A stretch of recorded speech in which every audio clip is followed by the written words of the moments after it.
The voice was sinister and husky. She jumped back into the elevator and began pushing buttons, anything to get the elevator moving again. The voice called out again. I want you, Jacqueline. Jacqueline stepped back into the hall and nervously looked about. Still, no one was in the hall to be speaking with her, but she could feel someone or something there. It was watching her, getting closer with each passing second. I want you, Jacqueline. I want you. I want you, Jacqueline.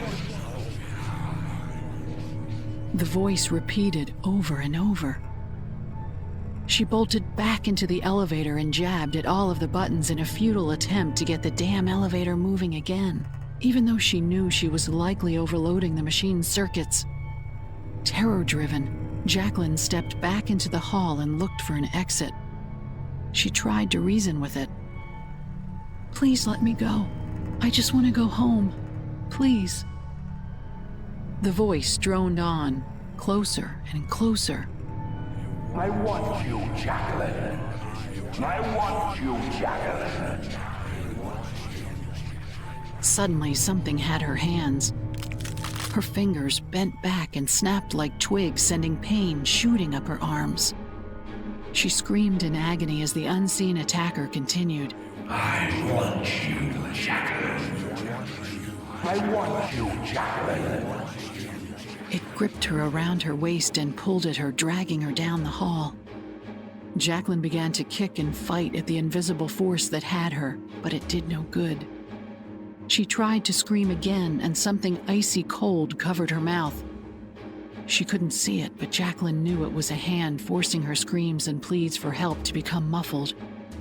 She looked at the direction she was being forced to go and noticed it was taking her to the fire stairs. The door flew open as it dragged her to them.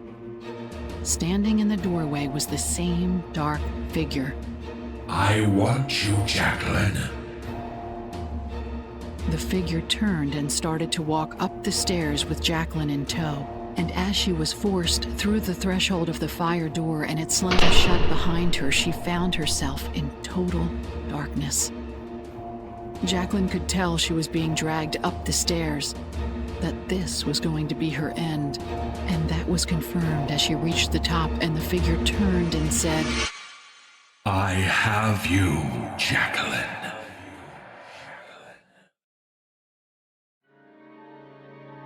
3 weeks later, the hotel's maintenance worker responded to the water tanks on the roof. The lobby desk received several complaints about low water pressure and an odd taste that came from the water.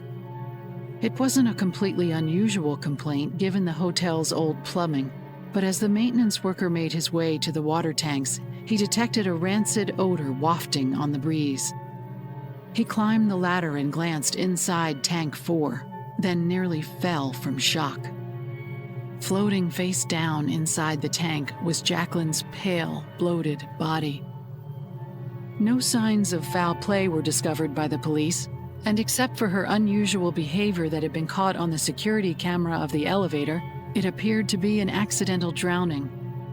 Exactly what took place in the final moments that led to the death of Jacqueline was the subject of several debates, but ultimately, it not only made the news, but it added to the dark and horrific history of the Cecil Hotel.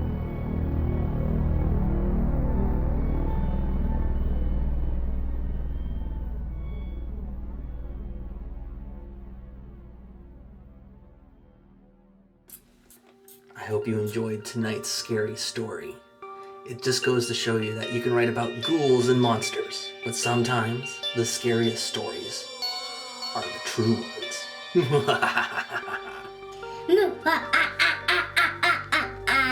Happy Halloween. Look out for any vampires. Bye.